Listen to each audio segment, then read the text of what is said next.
Você sabia que Deus, dentro da sua misericórdia, já fez vários pactos com a humanidade? Bem-vindos a mais um vídeo e hoje eu vou falar sobre esses pactos que Deus fez com a humanidade e o tanto que isso é bom para mim e para você. Deixa eu trocar de tela aqui. Vamos ver que pactos foram esses então. Você sabe que a Bíblia tem 66 livros? O primeiro livro é o livro de Gênesis, o último é o de Apocalipse. E lá em Gênesis, que é o livro das origens, que Moisés escreveu contando o começo de tudo, lá logo no comecinho, lá em Gênesis 2, 16, 17, a gente tem aquilo que nós chamamos de pacto de obras. Deus fez o homem e disse para ele, fala, olha, você tem liberdade total aqui, você só não pode comer da árvore do bem e do mal, do fruto da árvore do bem e do mal, e que em lugar nenhum fala que é uma maçã, tá? Maçã é uma coisa popular. E diz que se comesse, certamente morreria. Então era um pacto de vida e de morte. Ele estava no paraíso. Logo na sequência, Deus faz Eva para ele. Então, imagina que lugar maravilhoso, que casal maravilhoso, desfrutando de tudo, de todas as coisas boas do paraíso, do jardim do Éden. E você já sabe o desfecho disso, né? A Eva acabou comendo do fruto, estimulada pela serpente, que era o diabo. Adão acaba comendo também, e com isso nós temos o que a gente chama de a queda da humanidade. Nesse momento o pecado entrou no mundo, e era um pacto. E Deus cumpre o pacto, e Deus disse que você certamente morreria se comesse. Então, dessa forma, entrou a morte na humanidade, através dessa transgressão do pacto. Então, esse pacto foi quebrado. O pecado entrou no mundo, manchou todas as nossas faculdades, acabou com a nossa vida. Isso daí. Se existe morte, é porque esse pacto foi transgredido, ele foi quebrado. Ok, mas logo na sequência, Deus já promete que viria, através da descendência da mulher, um Salvador, que iria pisar na cabeça da serpente, que a serpente ia só lhe ferir o calcanhar. Isso está lá em Gênesis 3,15. Beleza? Anda mais um pouquinho ali no livro de Gênesis, a gente tem o dilúvio, a humanidade está toda corrompida, Deus levanta Noé, salva a família dele, salva aqueles animais que entraram na arca, e depois que Noé desembarca, então, depois que acaba o dilúvio e seca a terra, Deus faz um pacto com toda a criação, dizendo assim, olha, eu não vou mais derramar minha ira, eu não vou mais acabar com tudo aqui em água que nem eu fiz dessa vez. Então a gente chama isso de pacto com Noé. Anda mais um pouquinho, tem o pacto com Abraão, onde Deus promete que aquele povo ali seria um povo escolhido por ele. Aí esse povo vai para o Egito, fica 400 anos lá, depois Moisés tira eles do Egito, 40 anos no deserto, e Deus faz agora aquilo que a gente chama de pacto mosaico, faz um pacto com Moisés, que são os 10 mandamentos e mais todos aqueles outros mandamentos que eles tinham que obedecer, que a gente chama de lei civil, de lei cerimonial. Beleza, anda mais um pouquinho no tempo, a gente tem o pacto com o rei Davi, dizendo que viria um reinado eterno e que da descendência de Davi viria o Messias. Andamos mais um pouco e agora nós chegamos então em Cristo. Cristo vem, Cristo é Deus, ele pisa aqui na terra, Cristo pisa aqui na terra e ele vem para morrer no nosso lugar. Cristo vem para morrer no nosso lugar. Tudo aquilo que nós deveríamos sofrer, Cristo sofre naquela cruz no nosso lugar. E quando você se arrepende dos seus pecados, acredita nisso, que Jesus é Deus, que ele veio, que ele morreu na cruz pelos seus pecados, ressuscitou, subiu aos céus e que ele voltará para buscar a sua igreja, quando você faz isso, a justiça feita em Cristo é imputada, é uma coisa jurídica, ela é dada a você, isso se chama justificação. Então, se você quer ser salvo por Cristo, é isso que você tem que fazer. Nesse momento, Deus manda o Espírito Santo para você. Você é, então, batizado com o Espírito Santo e você entra num processo de regeneração. Agora você não vai mais ser escravo do pecado. Você vai continuar a ser pecador, mas você não é mais escravo do pecado.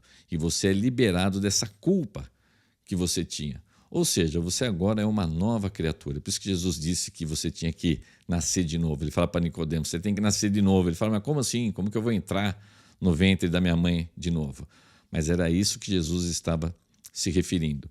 Então, Jesus inaugura uma última aliança, que é a aliança da graça, que, por exemplo, dentro da linha que eu sigo, da linha calvinista, essa sempre foi a aliança de Deus. Sempre foi uma aliança da graça, só que ela foi administrada em momentos diferentes. Um momento no Velho Testamento e outro no Novo Testamento. Mas eu acho que isso não vai fazer muita diferença para você. O que importa é que existe essa aliança, existe esse pacto, existe esse testamento.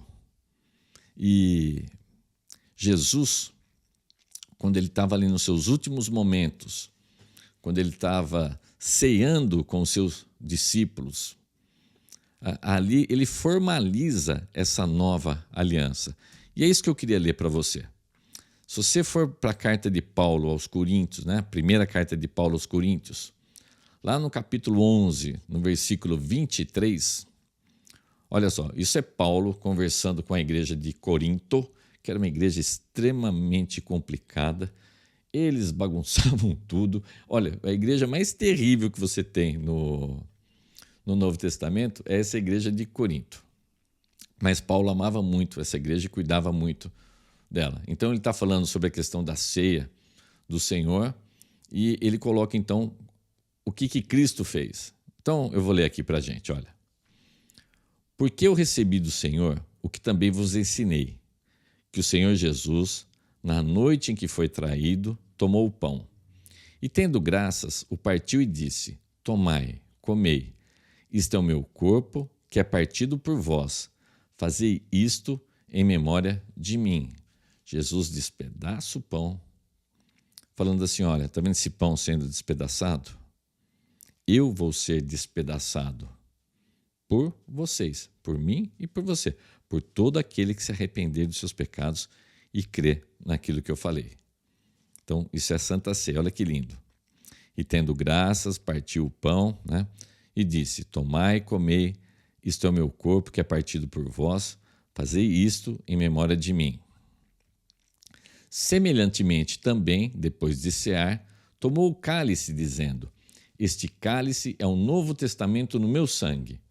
Fazei isto todas as vezes que beberdes em memória de mim, porque todas as vezes que comerdes este pão e beberdes este cálice, anunciais a morte do Senhor até que venha. Aqui se inaugura um novo testamento, essa nova aliança, e que ela é maravilhosa, porque nós somos praticamente assim, pessoas impossíveis de buscar a Deus, de cumprir com perfeição a lei de Deus. Mas aqui, Cristo cumpre a lei por nós. Cristo sofre no nosso lugar. O que você tem que fazer para ser salvo? Olha que pacto mais lindo. Você não tem que fazer nada. Cristo fez tudo por você. Mas esse pacto é para todo mundo está salvo? Não. Esse pacto vale para quem crê, para quem se arrepender, reconhecer que só há salvação em Cristo. Qualquer coisa que coloque outra condição além dessa, você pode rejeitar. Só há salvação em Cristo, não precisa mais nada. É assim que um pecador que você olha e considera assim impossível, você fala assim, não, esse cara não. Espera aí, como assim? O que esse cara aprontou na vida, as maldades que ele fez, e agora é assim? Aceitou Jesus e está salvo? É assim, está salvo. É assim que funciona. Não é a lógica humana. Isso é o amor de Deus pela humanidade. Você está precisando de Deus na sua vida? Você está precisando de uma boa notícia? Você sabe que evangelho significa boa notícia, né? Pois eu tenho essa boa notícia para você. A paz para o seu coração, há perdão para os seus pecados. Há uma nova vida aguardando você agora e uma nova vida lá no futuro, nos novos céus e na nova terra. Você pode fazer parte desse pacto. E o que você precisa fazer? Simplesmente reconhecer os seus erros, se arrepender desses erros, se arrepender dos seus pecados e aceitar o Senhor Jesus como seu Senhor e Salvador. Só isso. Fazendo isso, sua vida vai virar outra. Eu espero do fundo do meu coração que essa mensagem esteja entrando nos seus ouvidos e descendo para o seu coração. Porque o máximo que eu levo é até os seus ouvidos. Você está assistindo esse vídeo, então isso está chegando até os seus ouvidos. Mas para descer para o seu coração, é necessária uma intervenção divina do Espírito Santo. Então, eu espero do fundo do meu coração que essa mensagem toque o seu coração e que lá na frente, lá nos novos céus e na nova terra, a gente possa se encontrar e celebrar essa alegria que só existe em Cristo. Que Deus abençoe, que você tenha assim uma semana maravilhosa com dias terrivelmente lindos à sua frente. A gente se vê no próximo vídeo. Tudo de bom. Tchau, tchau.